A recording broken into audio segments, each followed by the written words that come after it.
तो भाई आज हम लोग पढ़ेंगे फंक्शन। इससे पहले हम लोग इस चैप्टर में पढ़ चुके हैं कार्टेशियन प्रोडक्ट। फिर कार्टेशियन प्रोडक्ट का एक सबसेट निकालते थे जिसको बोलते थे रिलेशन, और सबसेट के एलिमेंट्स होते थे किसी पर्टिकुलर चीज़ से रिलेटेड दूसरे एलिमेंट से। कोई दिक्कत? अब अगला उसी के कंटिन्यूएशन में कार्यक्रम है। कार्टेशियन प्रोडक्ट से आया रिलेशन, रिलेशन से अब आएगा फंक्शन। ठीक, यहाँ रिलेशन होना तो ज़रूरी है, बट फंक्शन होने के लिए ना एक खास नियम फॉलो करना पड़ता है। जैसे तुम लोगों को याद होगा कि हमारे पास अगर एक रिलेशन है, ये मान लो इसमें एलिमेंट्स हैं, मान लो 1 2 3 4 5 6, यहाँ है A B C D E। तो अगर ये कुछ इस टाइप का रिलेशन हो, ये रिलेशन है कि नहीं है? बिल्कुल है, बिल्कुल है, क्योंकि एक एलिमेंट दूसरे से रिलेटेड है। कोई दिक्कत नहीं। इसका डोमेन देखोगे तो 1 2 3 4 आएगा, रेंज देखोगे तो ABCD आएगा, को डोमेन देखोगे तो ABCDE आएगा। ये कभी नहीं बोलता रिलेशन, ये नहीं बोलता। क्या नहीं बोलता? उसको फर्क नहीं पड़ता कि यहाँ और एक आध आइटम है कि नहीं, कोई दिक्कत नहीं, यहाँ कोई मतलब नहीं उसको। समझ में आई बात? अब फंक्शन जब आता है तो ये एक स्पेशल केस लेके आते हैं। फंक्शन क्या बोलता है? तो देखो फंक्शन बोलता है ना, लिखो a relation is said to be function. एक रिलेशन को हम बोलते हैं क्या? फंक्शन। कब बोलते हैं पता है? सबसे मस्त चीज़ तो यही है, सबसे मस्त चीज़ यही है कि जब हमारे पास क्या होता है, एक सेट ए होता है और एक सेट बी होता है। तो जब ए का हर एक एलिमेंट बी के एक ही एलिमेंट से रिलेटेड हो तो उसको हम लोग क्या बोलते हैं? फंक्शन। ठीक है, तो relation is said to be function if every element of A, capital A, is या फिर has one and only one image। ठीक है ना भाई? जिस एलिमेंट से डोमेन का एलिमेंट रिलेटेड होता था उसको इमेज बोलते हैं, है ना? अब मैं बोल रहा हूँ कि सेट ए का हर एलिमेंट सिर्फ एक ही एलिमेंट से रिलेटेड हो सकता है बी के, तो इसका मतलब क्या है? उसका एक ही इमेज हो सकता है। तो इस चीज़ को 2-3 लैंग्वेज में और भी बोल सकते हैं, बट उससे मुझे मतलब है नहीं ना। ये मैं अगर बोलूँ कि relation is said to be function if every element of A is related to only one element of B, या मैं बोलूँ if every element of A has one and only one image in B, तो ये सारी चीज़ें तो एक ही है ना। ठीक है, अब ध्यान रखने वाली बात ये है कि यहाँ पे जो सेट होगा ए और बी वो नॉन एम्प्टी होगा भाई, है ना? क्योंकि अगर वो एम्प्टी होता तो रिलेशन ही नहीं मिलता कुछ, और रिलेशन ही नहीं मिलता तो फंक्शन वाला सवाल ही नहीं आता। फिर तो सीधी सी बात है ना भाई, कार्टेशियन प्रोडक्ट ही फाई आ जाता, तो वहाँ से सबसेट क्या निकालते हैं? आखिर कार्टेशियन प्रोडक्ट का ही सबसेट तो रिलेशन होता है, और रिलेशन ही जब एक स्पेशल कंडीशन फॉलो करता है जो कि है ये कि हर एक का एक ही वो हो, तो वो बन जाता है क्या? फंक्शन। तो अगर मैं यहाँ पे 2 को C से भी रिलेट करा देता तो it is not a function. समझ में आई बात? ठीक, बताओ कोई दिक्कत? ठीक है ना? तो कुछ और लिख लो। If f is a function, if is a function from A to B, A से B में f एक फंक्शन है, और A, B जो है ये ऑर्डर्ड पेयर फंक्शन का एलिमेंट है, मतलब A is related to B।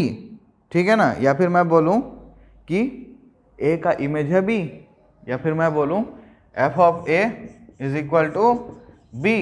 ठीक है कि नहीं? तो यहाँ पे B को क्या बोलते हैं? B is image of A under f। ध्यान रखना, अंडर बोलना जरूरी है, बताना जरूरी है ना कि कौन से फंक्शन के लिए। ठीक है, किसके अंडर में, कौन है वो जो इमेज डिसाइड कर रहा है a का, तो वो f डिसाइड कर रहा है। ठीक है, तो जब इस टाइप का कुछ मिले, मतलब a, b अगर ऑर्डर्ड पेयर मेरा फंक्शन में है, तो मैं बोल सकता हूँ कि f of a is equal to b। ठीक, और b जो है वो इमेज है a का, तो अगर मैं इस टाइप से फंक्शन को अगर रिप्रेजेंट करूँ तो यहाँ पे ऐसे करके हम लिख देते हैं फंक्शन एफ। फंक्शन, अब ये एरो क्या बताता है कि ए से बी है, फंक्शन एफ है, 1 का इमेज ए है, 2 का ये वाला हटाना पड़ेगा क्योंकि अगर इसको फंक्शन होना है तो हर एलिमेंट सिर्फ एक ही एलिमेंट से रिलेटेड हो सकता है। बताओ कोई दिक्कत? ठीक है ना। तो अब अपन इसमें क्या ही कर सकते हैं भाई, कोई भी मैं तुमको अगर दो दूंगा, 2-4 ठोक ऐसे एरो डायग्राम बना दूं या फिर कुछ सेट दे दूं, है ना, फंक्शन सेट। अब मैं बोलूं कि भाई देख के बताओ कि ये फंक्शन है कि नहीं है, तो तुम देखोगे हर एलिमेंट का एक ही इमेज होगा तो बोलोगे ठीक है भाई फंक्शन है। नहीं होगा, अगर कोई दूसरा मिल गया तो क्या बोलोगे? फंक्शन नहीं है। ठीक है, तो चलो इसको नोट करो, फिर एक आध सवाल देखते हैं इस पे। चलो तो एक सवाल लिया जाए, बहुत ही अच्छा सा सवाल लेंगे, बहुत ही बेकार सा, आसान सा, मस्त सा। ठीक है, तो सेट हमको दिया है कि let n be the set of natural number, n से हमेशा नेचुरल नंबर ही दिखता है, अपन को मालूम है। उसके बाद क्या बोल रहा है, और एक रिलेशन इसने डिफाइन किया है n पे, तो वो रिलेशन r जो है ना वो इस तरीके से हमको दिया हुआ है कि x, y such that y is equal to 2x and x, y is element of n। मतलब हर नेचुरल नंबर के लिए जो हमारा रिलेशन है वो किस टाइप का है, x, y जो एलिमेंट्स हैं वो किस तरीके से रिलेटेड है, y is equal to 2x। मतलब जो इमेज है वो प्री इमेज का डबल है, प्री इमेज बोल सकते हो ना, इमेज का पिछला वाला पार्ट। ठीक, तो अब इसमें हमको करना क्या है, तो भाई हमको निकालना है डोमेन, हमको निकालना है रेंज, ठीक है, और हमको निकालना है कोडोमेन। ठीक, और जब ये तीनों चीज निकाल लोगे तो फिर ये भी बताना है कि क्या ये फंक्शन है या नहीं है। अब देखो मस्ती से दिमाग लगाना और एकदम सिंपल सी चीज बताओ कि भाई y is equal to 2x है, इसमें x क्या क्या हो सकता है? सारे नेचुरल नंबर हो सकते हैं, क्योंकि हर नंबर का डबल करना पॉसिबल है कि नहीं है? तो इसका मतलब डोमेन क्या होगा? All natural numbers. कोई दिक्कत? अच्छा अच्छा अच्छा। रेंज क्या होगा? हर नंबर डबल हो जाएगा। कभी ऑड नंबर मिल सकता है रेंज में? किसी नंबर का डबल ऑड होता है क्या? नहीं होता ना। तो इसका मतलब रेंज जो है ये क्या होगा? All odd numbers. Sorry, all odd natural numbers लिखना पड़ेगा ना। ऑल ऑड नहीं भाई, इवन 2 से मल्टीप्लाई कर रहे हैं ना, all even natural numbers. Odd नहीं हो सकता, और लिखने में गलती इंसान से भी होती है ना, भगवान थोड़ी ना हूँ मैं, इंसान हूँ। ठीक, अब कोडोमेन, कोडोमेन क्या होगा भाई? नेचुरल नंबर का नेचुरल नंबर पे है, तो इसका मतलब क्या है? कोडोमेन भी तो नेचुरल नंबर ही है ना। छोड़ो। तो इसमें एक चीज़ और हम लोगों को बताना है कि ये क्या बताना है कि ये फंक्शन है कि नहीं है। हमने निकाल लिया डोमेन, हमने निकाल लिया रेंज, हमने निकाल लिया कोडोमेन। अब हम देखते हैं कि फंक्शन की डेफिनेशन हमको क्या बोलते हैं। फंक्शन की बोलती है कि हर एक एलिमेंट से रिलेटेड होना चाहिए। मतलब हर x के लिए एक y होना चाहिए, ठीक है ना। ठीक है, एक x के लिए एक y होना चाहिए, आसान भाषा में। ठीक, किसी नंबर का डबल करोगे तो एक ही आएगा ना। क्या एक नंबर का डबल 2 वैल्यू हो सकती है? नहीं हो सकती ना। तो इसका मतलब क्या है कि ये फंक्शन है। समझ में आया ना? हर एलिमेंट डबल कर दोगे तो एक ही नंबर आना पॉसिबल है। किसी भी नंबर का डबल करके 2 वैल्यू तो पा ही नहीं सकते, क्योंकि something multiplied by 2 will be always unique. ठीक, तो अब अपन क्या करते हैं, अगला सवाल लेते हैं। चलो, तो अगले सवालों को देखते हैं। तो पहला हमारे पास है कुछ ऐसा, 2 1 3 1 4 2। तो इसको देखो और बताओ कि ये फंक्शन है कि नहीं है। तो हम देखेंगे 2 किससे रिलेटेड है? 1 से। इसको ना मैं ऐसा ड्रॉ कर लेता हूँ ना, इसमें कौन कौन है? 2 3 4, इसमें कौन है? 1 और 2। 2 किससे रिलेटेड है? 1 से। 3 किससे रिलेटेड है? 1 से। 4 किससे है? 2 से। देखो हर एलिमेंट सिर्फ एक एलिमेंट से रिलेटेड है, हर एलिमेंट सिर्फ एक एलिमेंट से रिलेटेड। इसका मतलब ये फंक्शन है, क्योंकि हर एलिमेंट का इमेज यूनिक है, हर एलिमेंट का इमेज यूनिक है। ठीक है ना। अगर ये क्वेश्चन कुछ ऐसा होता, अगला क्वेश्चन देखते हैं, शायद इसमें कोई क्वेश्चन ऐसा हो जो हो, फिर नहीं होगा तो मैं एग्जांपल खुद दे दूंगा। तो एक 2 2 2 4 3 3 4 4, ठीक है, इसको भी ड्रॉ करके समझेंगे, ज़्यादा मज़ा आता है ना। तो 2 3 4, और इसमें क्या है 2 और 3 और 4 इसमें भी है, ठीक है। 2 किससे 2 से, 2 किससे 4 से, 3 किससे 3 से, 4 किससे 4 से। देखो 3 का एक इमेज है 3, कोई दिक्कत नहीं। 4 का एक इमेज है 4, कोई दिक्कत नहीं। बट 2 की 2 इमेज है, 2 की 2 फोटो है, 2 भी है और 4 भी है, पॉसिबल है। फंक्शन के लिए तो यही नियम है ना कि हर एलिमेंट का एक ही इमेज होना चाहिए, है ना। तो इसका मतलब क्या है कि this is not a function. समझ में आया क्या? ठीक है, तो तीसरा वाला खुद ही बता दो फिर, और क्या। तो तीसरा वाला जो है वो भी सिंपल सा ही है। तो एक और देखते हैं जो है कुछ ऐसा, 1 2 2 3 3 4 4 5 5 6 6 7। बताओ भाई, इसको देख के क्या लगता है? 1 2 से, 2 3 से, 3 4 से, 4 5 से, 5 6 से, 6 7 से, हर एक जो है उसका ऑर्डर पेयर का सेकेंड एलिमेंट एक ही है। मतलब 1 एक ही बार यूज हुआ है, 2 भी, 3 भी, 4 भी, 5 भी, 6 भी, मतलब हर एक एलिमेंट सिर्फ एक ही एलिमेंट से रिलेटेड है। इसका मतलब क्या है कि ये भी एक फंक्शन है। बहुत ही आराम से हम लोग देख के बता दिए। चाहते तो इसका भी ऐसा डायग्राम बना सकते थे और लिखते हैं 1 2 3 4 5 6, यहाँ पे लिखते हैं 1 2 3 4 5 6 7, 1 नहीं रहेगा, 1 2 से, 2 3 से, 3 4 से, 4 5 से, 5 6 से, 6 7 से। Oh wow, this is a function, क्योंकि हर एक एलिमेंट का सिर्फ एक ही इमेज है। हर एक एलिमेंट पहले सेट का दूसरे सेट के एक ही एलिमेंट से रिलेटेड है। इसका मतलब ये एक फंक्शन है। तो जिसको जिस तरीके से समझ में आए उस तरीके से समझो। तुमको ये डायग्राम देख के समझ में आता है तो एरो डायग्राम में समझो, एरो डायग्राम नहीं पसंद तो रोस्टर फॉर्म में समझो। हाँ, थोड़ा सेट बिल्डर फॉर्म में डायरेक्ट फंक्शन कंक्लूड करना थोड़ा रिस्की है, बट हाँ, जब इनफाइनाइट सेट्स होंगे तो तुम्हारे पास ये फैसिलिटी नहीं होगी कि तुम रोस्टर फॉर्म बनाओ या फिर ये एरो डायग्राम बनाओ। तब तुमको वहीं से कंक्लूड करना पड़ेगा फ्रॉम सेट बिल्डर फॉर्म। समझ में आया? चलो ठीक है, नोट करो। चलो तो देखो आगे ये देखना है। मेरे पास एक फंक्शन है मान लो, ठीक है, और वो फंक्शन कैसा होगा? वो ये दो सेट से होगा, एक सेट से दूसरे सेट पे होगा। मान लो ए से बी पे है, ये फंक्शन एफ है, कोई दिक्कत? अब मैं क्या बोल रहा हूँ कि ये जो सेट बी है ना, ये रियल नंबर है। ये सेट बी एक्चुअली रेंज होगा ना, ये फंक्शन का रेंज होगा मेरे पास, कुछ होगा कि नहीं होगा? तो मैं अगर तुमको बोलूँ कि ये जो फंक्शन है इसका जो रेंज है ना, ये कोई सबसेट है रियल नंबर का, कोई दिक्कत हो सकता है कि नहीं हो सकता? रियल नंबर का सबसेट मतलब कोई भी रियल नंबर का छोटा पार्ट ले लो, 1 से 10 तक, या सिर्फ 1 ले लो, या 1 से 50 तक ले लो, या 1 से पूरा रियल नंबर भी ले लो, वो भी तो खुद का सबसेट तो होता ही है ना।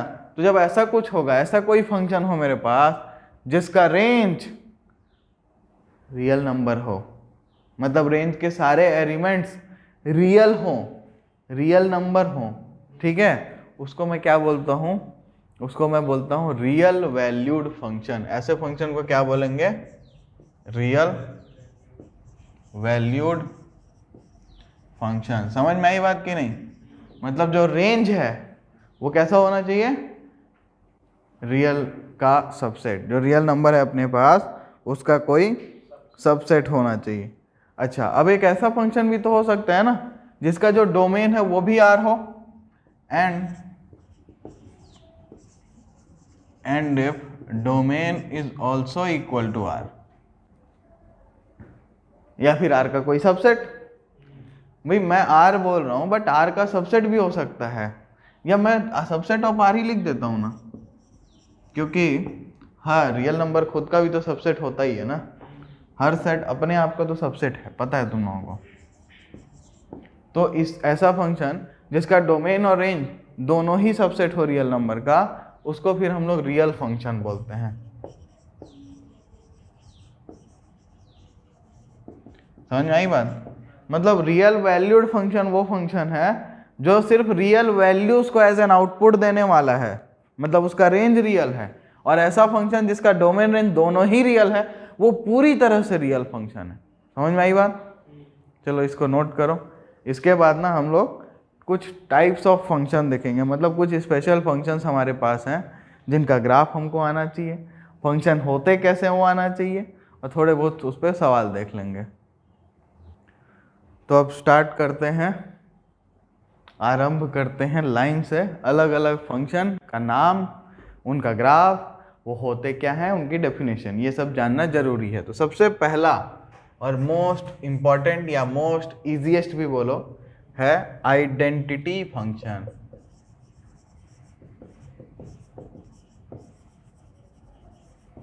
और इसको तुम लोग बड़े ही आराम से समझ भी पाओगे, देख भी पाओगे, ठीक है। तो आर, अब ये एक रियल वैल्यूड फंक्शन है मान लो, तो f from r to r, मतलब रियल नंबर से रियल नंबर पे है, कोई दिक्कत? और y कैसे दिया हुआ है, y is equal to f of x is equal to x, मतलब समझ रहे हो मजाक, x की वैल्यू डालोगे आउटपुट पे भी वही मिलेगी, आइडेंटिटी, इसीलिए तो बोल रहा है जो आया वही दिखेगा, ठीक है ना, कोई दिक्कत इसमें? अब इसका ग्राफ कैसा होगा, तो देखो y is equal to x है, ये एक्चुअल में y is equal to x ही तो है, तो इसका ऐसे दो वैल्यू लोगे, ठीक है, और उसको प्लॉट करोगे तो ऐसा कोई लाइन मिलेगा तुमको, ठीक है।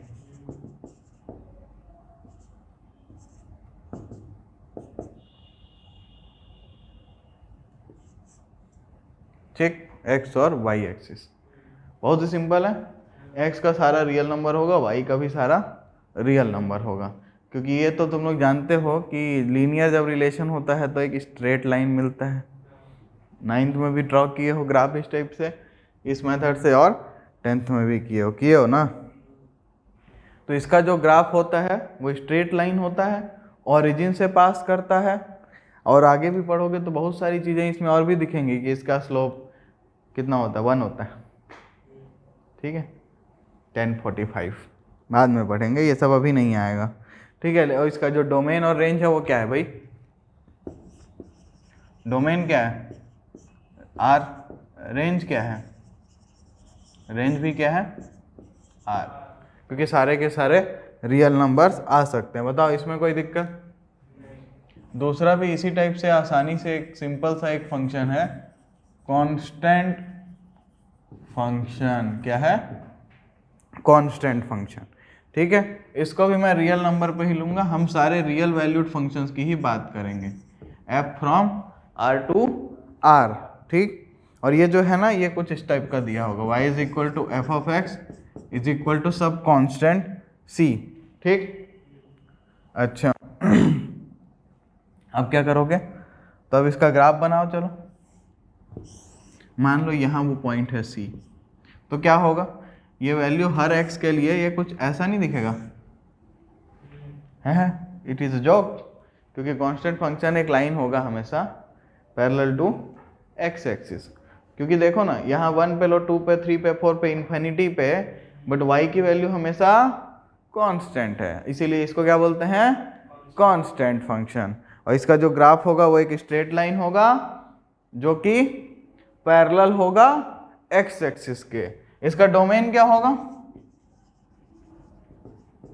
सारे रियल नंबर्स, लेकिन रेंज क्या होगा, रेंज तो भाई फिक्स है ना, सिर्फ ये c आएगा, हर बार c आएगा, जो भी कांस्टेंट 1 2 3 4 जो भी वैल्यू होती इसकी, -1 -2, बट वो फिक्स आती, तो रेंज इसका सिर्फ एक सेट होगा, एक सेट जिसका एक एलिमेंट होगा c, क्योंकि यही आएगा रेंज, कभी भी और कुछ आ नहीं सकता इसमें, कोई दिक्कत इसमें, ठीक है कि नहीं। तो चलो तीसरा टाइप देखते हैं। तीसरा टाइप है पॉलिनोमियल फंक्शन, पॉलिनोमियल फंक्शन, ठीक है। हम इसको भी रियल वैल्यूड फंक्शन ही लेंगे, मतलब एक्चुअली रियल फंक्शन लेंगे, क्योंकि हम ऐसे ही फंक्शंस को स्टडी करने वाले हैं ना, जिनको कि ग्राफ पे ड्रॉ कर लो तभी तो कुछ मतलब होगा ना भाई। और जो भी चीज़ ये नंबर लाइन पे, ये ग्राफ पे आएगी वो रियल वैल्यूज ही आ सकती हैं, ठीक है ना। तो ये सारे रियल फंक्शन है। तो f from r to r, और वाई जो है वो कुछ इस टाइप का है, y is f of x, and f of x जो है वो एक्चुअली कुछ इस टाइप का है। किस टाइप का है? A zero plus a one x plus a two x square plus ऐसे करके ए एन एक्स की पावर एन, ठीक है कि नहीं। तो ये जो वैल्यू है, ये देखो, ये क्लास में कहीं पिछली क्लासेस में देखे होंगे कि this is a polynomial, this is a polynomial of degree n, क्योंकि इसका पावर में x का मैक्सिमम पावर है वो कितना है? n है, ठीक है ना। और a0, a1, a2 ये सारे क्या हैं? कोफिशिएंट्स हैं। किसके? x की अलग अलग पावर्स के। जैसे a1 क्या है? कोफिशिएंट ऑफ x, a2 क्या है? Coefficient of x square, an क्या है? कोफिशिएंट ऑफ x की पावर n। और ये सारे के सारे रियल नंबर ही होने चाहिए क्योंकि ये रियल फंक्शन है, सिंपल। अगली चीज ये कि जो यहाँ पे n है, n it should be a integer and that too non negative integer, क्योंकि नेगेटिव होगा तो मतलब क्या रहेगा, फिर तो वापस उसको घुमा फिरा के सॉल्व कर लोगे तो ये जो पॉलिनोमियल फंक्शन है ना, ये पॉलिनोमियल बचेगा ही नहीं। इसीलिए ध्यान ये रखना है कि n should be greater than 0 and n should be element of z, मतलब कि n should be element of z plus positive integer होना चाहिए। सिंपल सी बात है, बताओ इसमें कोई दिक्कत है तो बोलो। अब इसके इनफाइनाइट नंबर ऑफ एग्जाम्पल हैं, इसके इनफाइनाइट नंबर ऑफ एग्जाम्पल्स हैं, ठीक है। और इसके किसी भी फंक्शन को हमने बहुत सारे ऑलरेडी जानते हैं हम लोग, x की power 4 plus x square plus 2, एक और लिखता हूँ मैं, x square plus root 2x plus 1, अच्छा एक और लिखता हूँ मैं, x की पावर 3/2 प्लस एक्स क्यूब, ठीक है। तो ये तीन मैंने फंक्शन लिखे हैं। अब इनको देख के बता सकते हो क्या कि कौन सा पॉलिनोमियल है। तो देखो ये देखो, 1 1 1 कोफिशिएंट, 2 है कांस्टेंट टर्म, कोई दिक्कत नहीं, पावर क्या है? 4 है, 2 है, ये सारे के सारे पॉजिटिव इंटीजर हैं, एकदम सही। यहाँ पे देखें 1 root 2 1 real number, root 2 is a real number, ठीक है। इरेशनल नंबर है बट सारे इरेशनल नंबर रियल होते हैं क्योंकि हम ऑलरेडी कक्षा 9वीं या 10वीं कहीं पे रूट 2 को प्लॉट कर चुके हैं नंबर लाइन पे, याद है ना। तो इसका मतलब क्या है? रियल नंबर तो वो है, तभी तो प्लॉट किए हो भाई, ठीक। अब इसको देखते हैं चलो। और x की पावर क्या है? 2 है, यहाँ 1 है, सब पॉजिटिव इंटीजर है। फंक्शन कौन सा? पॉलिनोमियल। अगला देखते हैं, ये सबका वो कोफिशिएंट तो 1 है, कोई दिक्कत नहीं है। यहाँ का 1 है पावर इंटीजर, यहाँ 3, ये भी पॉजिटिव इंटीजर, बट ये 3/2 क्या इंटीजर है? तो इसका मतलब ये पॉलिनोमियल फंक्शन है? नहीं है। समझ में आया? तो इस तरीके से हम लोग देख के बता सकते हैं कि हमारे पास जो गिवन फंक्शन है वो पॉलिनोमियल फंक्शन होगा कि नहीं होगा, ठीक है। और इनके ग्राफ ना बड़े ही प्यारे प्यारे नहीं होते हैं इनकी तरह, इनके ग्राफ थोड़ी मजदूरी करवाते हैं तुमसे। वो क्या बोलते हैं? वो बोलते हैं कि बहुत सारी वैल्यू निकालो, ऐसा टेबल ले लो, ठीक है, x लो y लो, और जितनी वैल्यूज हो सके तुम्हारे पास, जितनी ताकत हो, जितनी क्षमता हो, जितनी इच्छा हो, उतनी वैल्यूज लो और उनको फिर ग्राफ में प्लॉट करना तो तुम लोगों को आता है ना वैल्यू, तो प्लॉट कर लो। तो इस तरीके से हम लोग ग्राफ बनाते हैं इसका। एक दो सवाल देखते हैं इस पर ताकि ग्राफ बनाने का थोड़ा आइडिया लग जाए, बाकी तो तुम लोगों को खुद ही बनाना है। चलो तो अब एक पॉलिनोमियल फंक्शन का सवाल देखो और थोड़ा सा मजे लो इसके साथ, ठीक है। तो क्वेश्चन ये है कि फंक्शन जो है वो फ्रॉम r टू r है और y is equal to f of x is equal to क्या है? X square, and x is element of r। तो होना ही था ना, हैं r टू r बोल ही तो दिए हैं। तो ये बोल रहा है कि ग्राफ बनाओ, डोमेन बताओ, रेंज बताओ। ग्राफ बनाओ, डोमेन बताओ और रेंज बताओ। और इसने एक टेबल बना दिया है, इसने एक ऐसा टेबल बना दिया है और बोल रहा है कि इस टेबल को भी फिल करो। तो मैं उस टेबल को यहाँ बना रहा हूँ, ये x है, ये x है और यहाँ पे f ऑफ x है, मतलब कि x स्क्वायर है, ठीक है। तो इसने कौन कौन सी वैल्यू ली है, -4, -3, -2, -1, 0, 1, 2, 3, 4। ठीक, तो क्या हम लोग बड़े आराम से इन वैल्यूज़ को नहीं फोल्ड कर सकते क्या? -4 का स्क्वायर 16, माइनस का तो 1 हो जाएगा, -3 का 9, -2 का 4, -1 का 1, 0 का 0, 1 का 1, 2 का,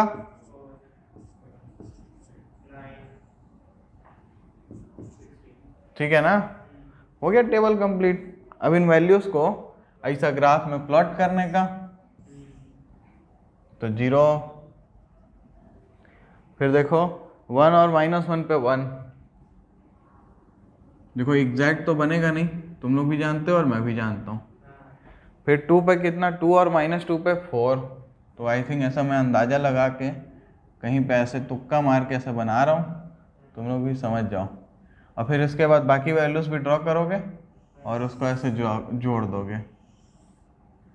मान लो ना इसी पे आया यार, क्या ही फर्क पड़ता है, समझे? तो कुछ इस टाइप का ग्राफ तुमको मिल जाएगा, ठीक है कि नहीं? अब इसका बोल रहा है डोमेन बताओ और रेंज भी बताओ, डोमेन बताओ और रेंज भी बताओ। तो देखो डोमेन तो तुम डायरेक्ट बोल सकते हो, एक्स की वैल्यू क्या होगी, सारे रियल नंबर्स, तो domain is equal to r direct. But range में थोड़ा सा गड़बड़ है, रेंज में सिर्फ स्क्वायर्स आ रहे हैं, तो इसको अपन डायरेक्ट तो लिख नहीं पाएंगे, सेट बिल्डर फॉर्म का यूज करते हैं। तो क्या लिखेंगे, एक्स सच दैट, या फिर डायरेक्ट लिख लूँ क्या, x square, x is element of r, या इसको ऐसे भी लिख सकते हो, y such that y is equal to x square and x is element of r. ठीक है, जो तुमको पसंद आए, एक ही मतलब है, दोनों चीज़ें एक ही चीज़ को बता रही हैं। तो ये सिंपल सा है, इस टाइप का कर लोगे ना। तो इसके बाद वाला जो सवाल है ना वो सेम ही है, बट उसमें क्या बोल रहा है, y is equal to x cube बोल रहा है, ठीक है। तो उसका भी ऐसे ही ग्राफ बना लेना, 4-6 वैल्यू निकाल लेना, प्लॉट कर देना, और डोमेन और रेंज, डोमेन तो आर ही आएगा, रेंज बस जो होगा वो एक्स क्यूब हो जाएगा, y is equal to x square की जगह y is equal to x cube हो जाएगा, बन जाएगा ना ये, इसमें कोई दिक्कत होगा? ठीक है, तो चलो इसको नोट कर लो, उसके बाद जो नेक्स्ट टाइप ऑफ फंक्शन है उसको हम लोग स्टार्ट करेंगे। तो नेक्स्ट जो फंक्शन हमारे पास है वो है रैशनल फंक्शन।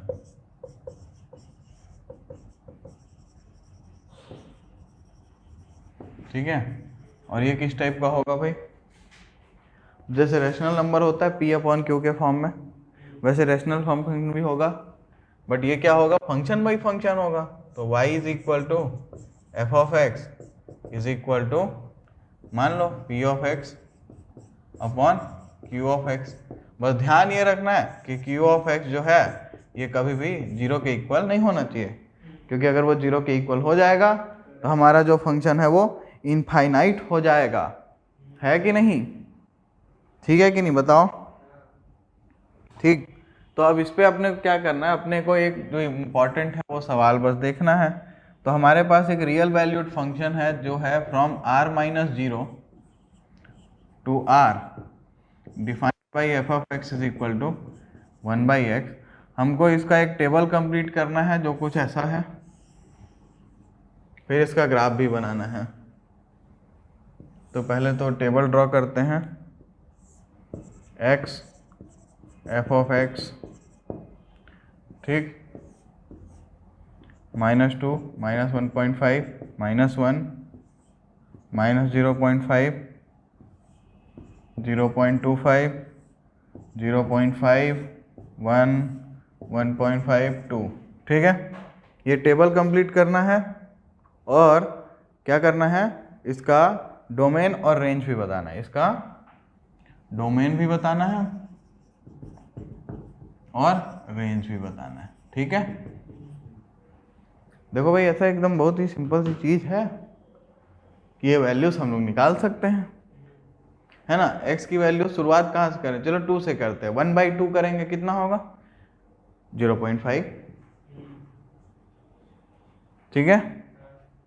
फिर 1/1.5 कितना होगा, तो ये 10 हो जाएगा, 10/15 मतलब 5/2/3 एंड 2/3 कितना होता है भाई, तो 0.67, ठीक है। फिर ऐसे ही बाकी को भी लेते जाओ और देखते जाओ, तो 1/1 कितना होगा 1, फिर 1/0.5 कितना होगा 2, 1/0.25 कितना होगा देखो, तो ये 0 इधर जाएगा, इसको 100 करा देगा, देखो 4 आ रहा है, ठीक है। फिर 1/-0.5 कितना होगा भाई, देखो -2 होगा ना, क्योंकि 0.5 से 2 आया था, तो उससे तो -2 आएगा, -1 से -1, -1.5 से -0.67, -2 से -0.5, ठीक है कि नहीं। सिंपल से ये वैल्यूज हमने निकाली। अब क्या करें, अब इसका ग्राफ बना के देखें, तो इसका ग्राफ बनाते हैं, यहाँ बनाते हैं, चलो। देखो भाई 0 के पास जैसे जैसे जा रहे हो क्या हो रही है, वैल्यू बढ़ती जा रही है, इधर देखो, इधर देखो, अगर 3 लेते तो ये और छोटा होता, 4 लेते तो और छोटा होता, अगर 100 लें तो कितना हो जाएगा 1/100, 0.01, मतलब इधर ये वैल्यू 0 के पास है, और इधर जैसे जैसे 0 के पास जा रहे हैं x एक्सिस पे, तो ये वैल्यू इन्फिनिटी को छूने की कोशिश करेगी। सोचो क्यों, क्योंकि अगर मैं देखो 1/0.000001 लूँ तो ये वैल्यू कितनी हो जाएगी, ये पॉइंट हटेगा, 2 3 4 5 6, तो 10⁶ ऊपर होगा ना, जा रहा है इन्फिनिटी है। तो इसका मतलब क्या है, ग्राफ कुछ ऐसा होगा, दैट तरीकी, ये सीधा बनता ही नहीं यार, मेरे से ही अलग प्रेम है इनका, ठीक है, कुछ ऐसा। अब सेम चीज यहाँ पे भी इस टाइप का बना सकते हो, समझ तो तुम लोग गए ही हो मेरी फीलिंग्स को कि मैं क्या बताना चाह रहा हूँ, है कि नहीं, कि दोनों जगह पे वैल्यूज जब प्लॉट करें सिमिलर है ना, कि देखो 0 के नेगेटिव वैल्यूज की बात करें तो फिर वही सेम ट्रेंड फॉलो हो रहा है, जैसे जैसे नेगेटिव में वैल्यू का मैग्नीट्यूड बढ़ रहा है, या फिर किधर जा रहा है, देख रहे हो 1 है, फिर उससे कम, उससे कम, और कम और कम और कम, ये पहुंच रहा है 0 की तरफ, बट 0 कभी पहुंचेगा नहीं, ठीक है। उसके बाद ये देखो, जैसे जैसे ये अपन जा रहे हैं क्या, -0.5, -2 आया, अब -0.25 लेते तो -4 आता, फिर -0. ये ले लेते तो ये -10⁶ आता, तो जैसे जैसे इधर तो वो -इन्फिनिटी को छूने की कोशिश करता। तो ये है अपना ग्राफ y = 1/x का, ठीक है। कोई दिक्कत इसमें, मस्त था कि नहीं, सिंपल सा है, बस ग्राफ ही बनाना था इसका। हाँ, तो अब इसका डोमेन और रेंज पता करना है भाई, है कि नहीं।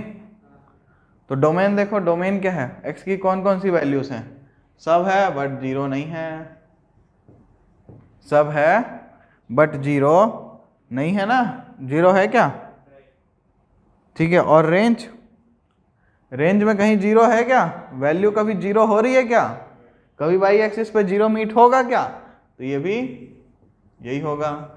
इसका मतलब क्या है, रियल नंबर में एक सेट सब्ट्रैक्ट करना जिसका एलिमेंट है 0, मतलब रियल नंबर में 0 छोड़ के बाकी सारे रियल नंबर्स।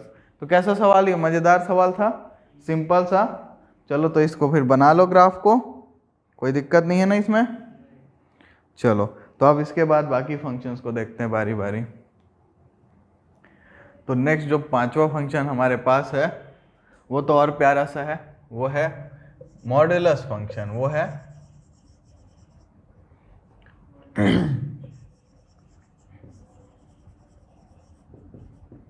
ठीक, and this is a real valued function, होना ही था, ठीक है। और it is given by y = f(x) = this is the symbol mod x, mod x, modulus of x, ठीक है। अब ये बड़ा ही चमत्कारी फंक्शन है, ये ऐसा फंक्शन है ना जो क्या करता है पता है, ये कभी नेगेटिव वैल्यू आने ही नहीं देता। जब नेगेटिव आता है ना, बोलता है इधर इधर इधर इधर, उसको बोलता है ले -1 से मल्टीप्लाई, जा पॉजिटिव होके निकल यहाँ से। मतलब ये ऐसा फंक्शन है कि x नेगेटिव ख्याल जिस दिन लाता है ना, उस दिन भी ये एक्स को खुश करके पॉजिटिव ख्यालों के साथ ही भेजता है, ठीक है ना। तो इसके फंक्शन का ना दो डेफिनेशन होगा, तो इसको मैं ऐसे लिखता हूँ, एक्स जब एक्स की वैल्यू ग्रेटर देन 0 होगी, मतलब एक्स जब पॉजिटिव है तो वो पॉजिटिव जाने देगा, बोलेगा जाओ जाओ जाओ, ठीक है। लेकिन एक्स तो नेगेटिव भी हो सकता है, तो ये क्या बोलेगा, रुक जा भाई, ये ले -1, अब पॉजिटिव होके जाओ, समझे। तो ये कभी भी नेगेटिव वैल्यू को आउटपुट में पहुंचने ही नहीं देता, ठीक।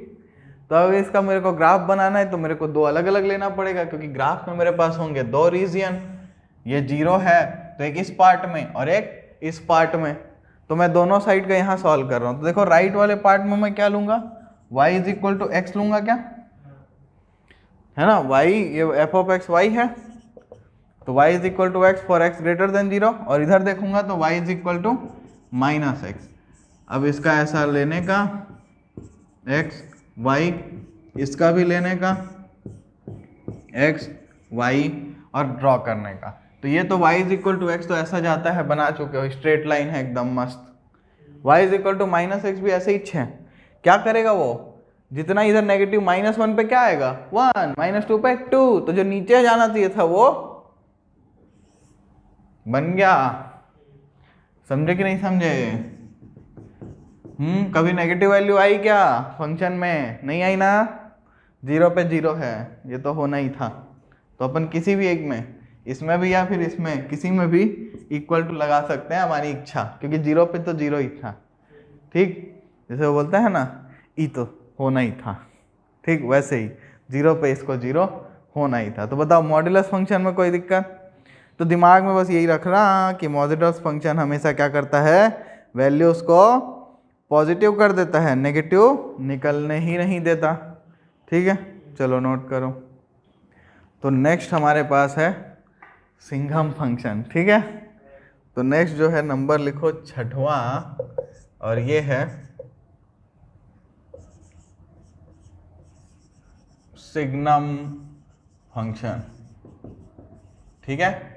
एंड ये भी एक रियल वैल्यूड फंक्शन है, हमारे पास जितने भी फंक्शन है वो सारे के सारे रियल वैल्यूड है, ठीक है। अब ये सिंघम जैसा ही है, दमदार, कैसे देखो तो ये बड़ा ही प्यारा है। ये क्या करता है पता है, ये 3 पार्ट में ब्रेक कर देता है, दुनिया को ये 3 भाग में डिवाइड कर देता है, ठीक है। एक है 0, एक है पॉजिटिव नंबर, एक है नेगेटिव नंबर। तो ये क्या करता है बताऊं, ये 0 पे बोलता है 0 हो जा भाई, फंक्शन को 0 पे 0 कर देता है। लेकिन जब नंबर पॉजिटिव होता है, जब नंबर ग्रेटर देन 0 होता है, मतलब पॉजिटिव नंबर्स के लिए, तो ये क्या बोलता है, कहीं नहीं जाने दूंगा, 1 पे फिक्स कर देता है, ठीक है। हुआ ना सिंघम जैसा ताकतवर, वैल्यूज बढ़ते गई एक्स की, लेकिन बोला ना मैं नहीं बदलने दूंगा, कांस्टेंट कर दिया है 1 पे, समझ में आया। फिर जब वैल्यूज 1 से 0 से छोटी हो गई, नेगेटिव हो गई, तो ये क्या किया पता है, ये बोला रुक -1 पे फिक्स करता हूं तेरे को अभी, ठीक। ओके, अब तुम लोग बोलोगे एक बात बताओ यार, 0 पे तो 0 है, तो उसको कुछ तो करना पड़ेगा। तो यहाँ अपन क्या करेंगे, यहाँ पे अपन हॉलो सर्कल बनाएंगे कि ये वैल्यूज एक्सक्लूडेड है और 0 पे 0 इंक्लूडेड है। बताओ इसमें कोई दिक्कत। तो ये है अपना प्यारा सा नन्ना सा सिंघम फंक्शन, ठीक है, सिग्नम फंक्शन, ठीक। सिग्नम है ना, SIGNUM, सिंघम याद रखने के लिए है, क्योंकि भूल ना जाओ, तो इसलिए याद रहती है ऐसी चीजें। अब इसका डोमेन देखो, डोमेन क्या है, पूरा रियल नंबर है, कुछ भी छोड़े हो क्या, नहीं छोड़े हो ना, हर जगह फंक्शन डिफाइंड है। तो डोमेन तो R हो गया, बस रेंज में थोड़ा सा झोल है। रेंज क्या है भाई, एक ऐसा सेट है जिसमें 1 होगा, 0 होगा और -1 होगा, क्योंकि उसके अलावा और कोई एलिमेंट रेंज में है ही नहीं। बस प्यारा सा हो गया ये, बताओ कोई दिक्कत, ठीक है ना।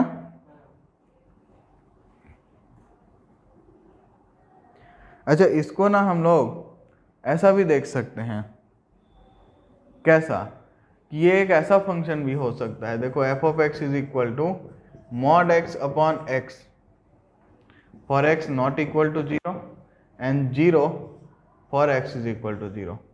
तो देखो क्या होता, जब x की वैल्यू पॉजिटिव होती तो x अपॉन एक्स 1 आता, और जब x की वैल्यू नेगेटिव होती तो यहाँ पे x निकलता, यहाँ पे -x तो -1 आता, और 0 पे तो 0 है, तो ये भी हो सकता था।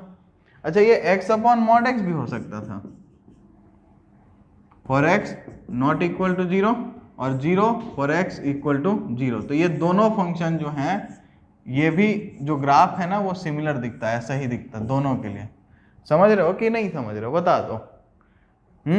अगर x की वैल्यू नॉट इक्वल टू 0 है तो इसमें पॉजिटिव हो सकता है, नेगेटिव भी। पॉजिटिव होता तो मॉड x कैसा निकलता, x देता, और x अपॉन एक्स क्या आता 1, तो पॉजिटिव के लिए 1, फिर नेगेटिव होता तो क्या होता, मॉड x क्या देता -x, तो -x अपॉन एक्स -1, तो क्या मिलता हमको -1, और 0 पे तो 0 है, तो सेम ग्राफ हुआ। ये भाई साहब के लिए भी सेम स्कीम है, पॉजिटिव के लिए x अपॉन एक्स 1, नेगेटिव के लिए x अपॉन -x -1, तो कोई दिक्कत इसमें, तो ये भी है, कोई दिक्कत हो जाएगा ये। चलो नेक्स्ट देखेंगे, इसके बाद नोट करो। नेक्स्ट जो हमारे पास है, ये मोस्ट 4-5 नहीं 10 ठोक स्टार बना लो, ये इतना इंपॉर्टेंट फंक्शन है, क्योंकि ये पूरे 12वीं में भी बहुत बार काम आता है।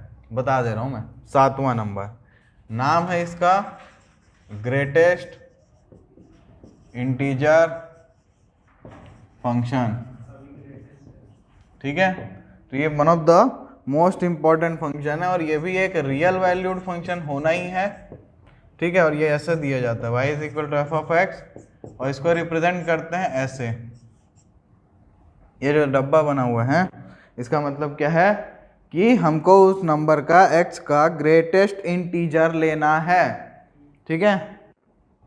तो इसको होगा क्या मतलब पता है, इसका मतलब होता है greatest integer less than x, समझ रहे हो, मतलब x से छोटा सबसे बड़ा इंटीजर, x से छोटा सबसे बड़ा इंटीजर।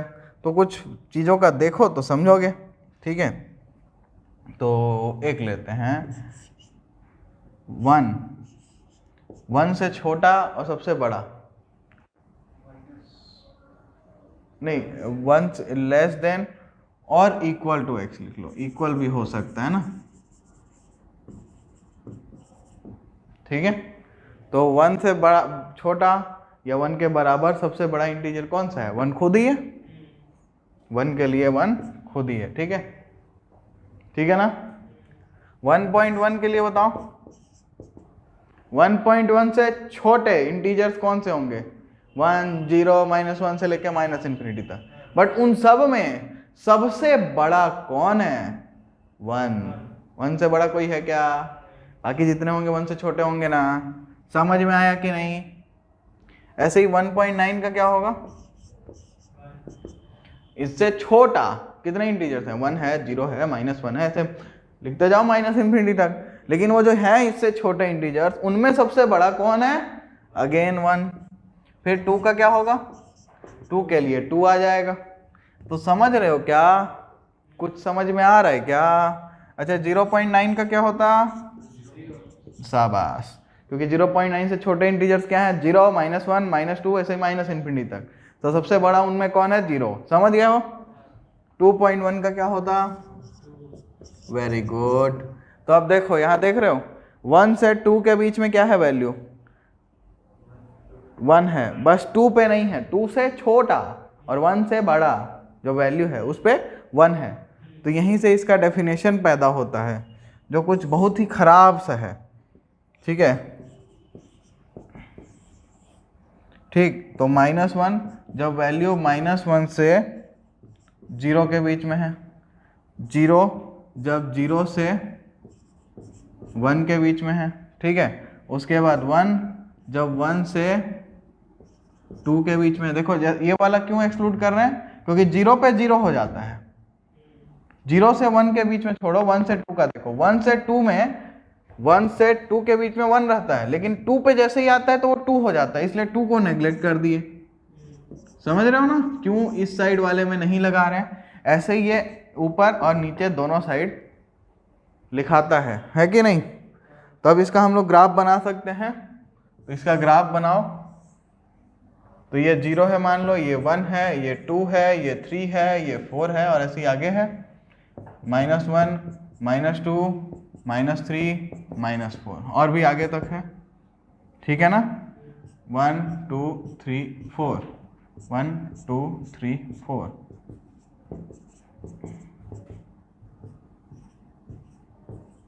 ठीक, तो देखो 0 से 1 के बीच में क्या होगा? 0 से 1 के बीच में वो 0 पे रहेगा। 0 से 1 के बीच में वो 0 पे रहेगा, लेकिन ध्यान क्या रखना है भाई कि वो 1 वैल्यू को नहीं लेगा, 0 की वैल्यू को लेगा। तो इसलिए 0 पे सॉलिड सर्कल और 1 पे हॉलो सर्कल। 1 से 2 के बीच में क्या रहेगा? 1 पे, लेकिन वो क्या करेगा? 2 को नहीं लेगा और 1 को लेगा। फिर 2 से 3 के बीच में, समझ गए कि नहीं समझे? तो ऐसे ही अब जिसका भी बोलूं बना लोगे कि नहीं बना लोगे? ठीक है। 0 से -1 के बीच में कहाँ पे वो रहेगा? तो वो -1 पे रहेगा। -1 पे क्यों? मान लो देखो अगर एक नंबर मैं लूं, कहाँ पे लूं? यहाँ लेते हैं -0.1। ठीक है, इससे छोटा देखना है। 0 इससे बड़ा हो जाता है, इससे छोटा देखोगे तो इससे छोटे इंटीजर्स कौन से होंगे? -1 -2 -3 उन सब में सबसे बड़ा कौन होगा? -1, क्योंकि नेगेटिव वैल्यू जब हो जाती है तो मैग्नीट्यूड जितना कम उतनी बड़ी वैल्यू, और मैग्नीट्यूड जितना ज्यादा उतनी छोटी वैल्यू। तो इसका क्या होगा? ठीक है, अगर -11.3 की बात करूं मैं तो क्या देखोगे कि -11.3 से छोटे कौन है? -12 -13 -14, और उन सब में सबसे बड़ा कौन है? -12। समझ में आई बात? इस तरीके से लेना है। तो इसको अब यहाँ पे बनाते हैं। तो ये फिर क्या करेगा? ये -1 को नहीं लेगा और 1 को, मतलब यहाँ पे 0 को नहीं लेगा, -1 को लेगा। ठीक है, फिर 1 से -2 के बीच में -1 को -2 को छोड़ देगा। ठीक है कि नहीं? समझ में आया कि नहीं? बता दो। तो इस तरीके से ये इनफिनाइट तक बनेगा दोनों साइड में। तो ऐसा नहीं ये सीढ़ी। ठीक है, तो ये ग्रेटेस्ट इंटीजर फंक्शन बहुत ही इंपॉर्टेंट है। इसका ग्राफ सीढ़ी जैसा है और ध्यान रखना है कि इधर वैल्यू छूट जाती है। ऐसे भी ग्राफ बनाते टाइम आसानी से दिमाग में डाल सकते हो कि राइट को छोड़ना है, लेफ्ट को लेना है, राइट को छोड़ना है, लेफ्ट को लेना है। ठीक है, क्योंकि ये वैल्यू के लीस्ट मतलब वैल्यू से छोटा, लेकिन उसमें सबसे ग्रेटेस्ट वाले इंटीजर को उठाता है और तुमको एज एन आउटपुट दे देता है, बोलता है ये लो पकड़ो। समझ में आया? ठीक, तो ये हमने 7 टाइप के फंक्शंस देखे। 7 का हमने ग्राफ देखा, फंक्शंस का डेफिनेशन देखा, उनमें कुछ हमने वैल्यूज डाल के भी देखी, थोड़ा फील किया। ठीक, अब हम इन फंक्शंस पे ना अलजेब्रा भी कर सकते हैं, मतलब इनका एडिशन, सब्ट्रैक्शन, मल्टीप्लिकेशन और डिवीजन भी पॉसिबल है, सिर्फ और सिर्फ रियल वैल्यूड फंक्शन का। तो इसलिए इसके बाद हम स्टार्ट करेंगे algebra of real functions, real valued functions. ठीक है,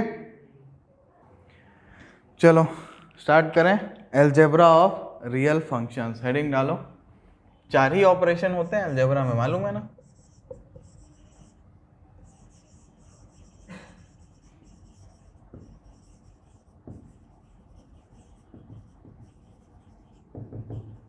ठीक है, तो इसमें जो सबसे पहला होगा वो क्या होगा? एडिशन। एज ऑलवेज शुरुआत एडिशन से ही होती है। तो हम भी यहाँ पे 2 फंक्शन लेते हैं। चलो, f है फ्रॉम x to r और दूसरा एक फंक्शन है मान लो g, जो कि है फिर वही x to r ही है। ठीक, और x जो है वो सबसेट होगा रियल नंबर का। क्यों होगा? क्योंकि ये एक रियल फंक्शन है, तो इसका डोमेन और रेंज दोनों रियल नंबर के ही सबसेट्स होने चाहिए। कोई दिक्कत है इसमें?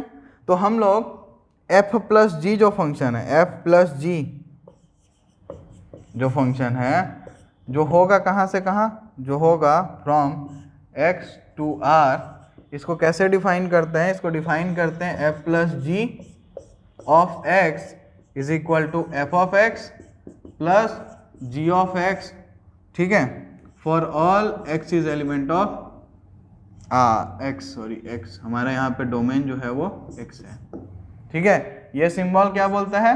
फॉर ऑल, ठीक है कि नहीं, बताओ। तो एडिशन में कोई दिक्कत? अब इन्हीं दोनों पे, इन्हीं पे मैं सबट्रैक्शन भी डिफाइन कर दूं, बताओ। हाँ तो भाई f माइनस जी जो होगा वो कहाँ से कहाँ होगा? x से r पे होगा, और f minus g of x जो होगा वो क्या होगा? f of x minus g of x for all x is element of x। अरे इस तो बहुत ही सिंपल था, ऐसा इसलिए था क्योंकि addition is a form of, नहीं sorry, subtraction is a form of addition with a negative number. तो यहाँ हमने क्या किया है? जी को नेगेटिव कर दिया है और जोड़ा ही तो है, तो क्या इसमें कुछ मेहनत होनी भी थी भला? ठीक है ना। अब तीसरा देखो इसमें, तो तीसरा हम लोग क्या कर रहे हैं कि हम लोग फंक्शन को मल्टीप्लाई कर रहे हैं, मल्टीप्लिकेशन बाय स्केलर। यहाँ स्केलर का मतलब है एक रियल नंबर की बात हो रही है, ठीक है। हम असली दुनिया में रहेंगे, कॉम्प्लेक्स दुनिया में नहीं जाएंगे। चैप्टर 5 आएगा उसमें चले जाएंगे कॉम्प्लेक्स नंबर में, ठीक है। अभी जो हमारी दुनिया है वो असल दुनिया ही है, ठीक। तो यहाँ पे मेरा मान लो एक फंक्शन f है जो है फ्रॉम x टू r, ठीक है, और एक अल्फा एक वैल्यू है जो कि रियल नंबर है, ठीक है ना। तो मैं एक फंक्शन डिफाइन कर सकता हूँ अल्फा f जो होगा फ्रॉम x टू r और वो कैसा होगा? वो होगा ऐसा, अल्फा f ऑफ x जो होगा वो इक्वल होगा alpha into F of x for all x is element of x। Her value के लिए ये चीज ट्रू है, बताओ इसमें कोई दिक्कत? अब हम लोग दो रियल फंक्शंस को मल्टीप्लाई भी तो कर सकते हैं ना, दो रियल फंक्शंस को मल्टीप्लाई भी कर सकते हैं। तो यहाँ इसको हटा के यहाँ डाल देते हैं पॉइंट नंबर 4 जो कि क्या है? मल्टीप्लिकेशन दो रियल फंक्शंस का। तो यहाँ पे हमने वही सेम क्या किया है, एक फंक्शन f है फ्रॉम x टू r, एक फंक्शन g है फ्रॉम x टू r, और x जो है वो सबसेट है r का। हमको क्या डिफाइन करना है भाई? हमको डिफाइन करना है फंक्शन ये f into g of x, ठीक है। और ये होगा कहाँ से? ये होगा, ये भी x से r की तरफ ही होगा, ठीक है कि नहीं। तो इसको कैसे डिफाइन करते हैं? तो एफ जी ऑफ x जो होता है ये इक्वल होता है f of x into g of x के, ठीक है। और ये सारी x की वैल्यूज के लिए ट्रू होता है।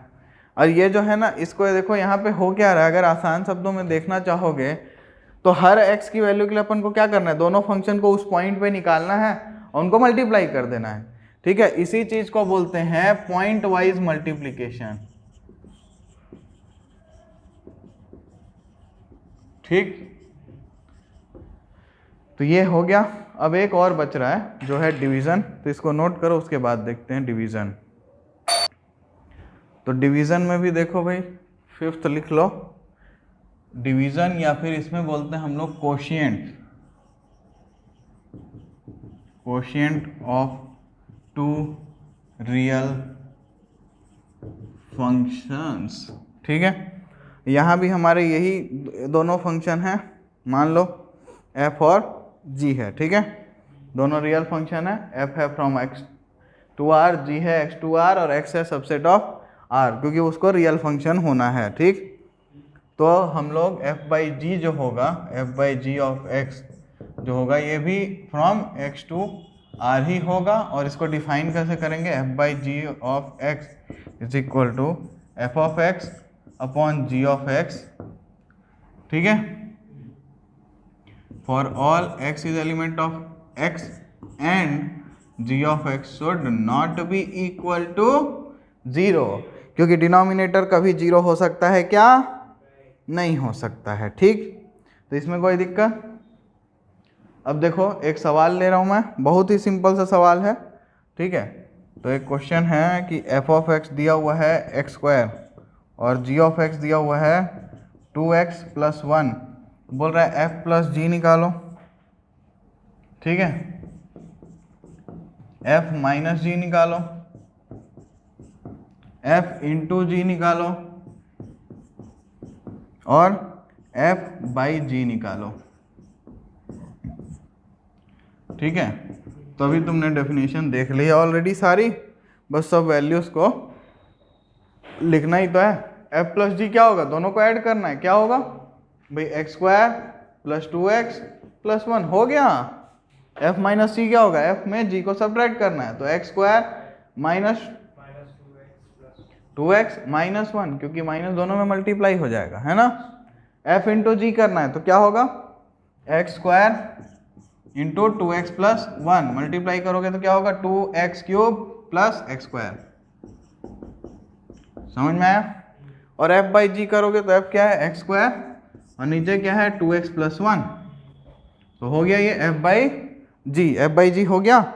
अब इसमें ध्यान क्या रखना है भाई कि डिनोमिनेटर 0 नहीं होना चाहिए, तो 2x + 1 = 0 अगर लोगे, 2x + 1 = 0 लोगे तो x = -1/2 आएगा, तो यहाँ क्या लिखोगे, x should not be equal to -1/2, हो गया। तो इस तरीके से तुमने सारे फंक्शंस को जोड़ घटाव कर लिया, कोई दिक्कत। ऐसे ही एग्जाम्पल 17 में भी है, उसमें f ऑफ x दिया है √x, g ऑफ x दिया है x और बोल रहा है f + g, f - g, f × g, f/g निकालो, तो आराम से निकाल सकते हो इसी तरीके से।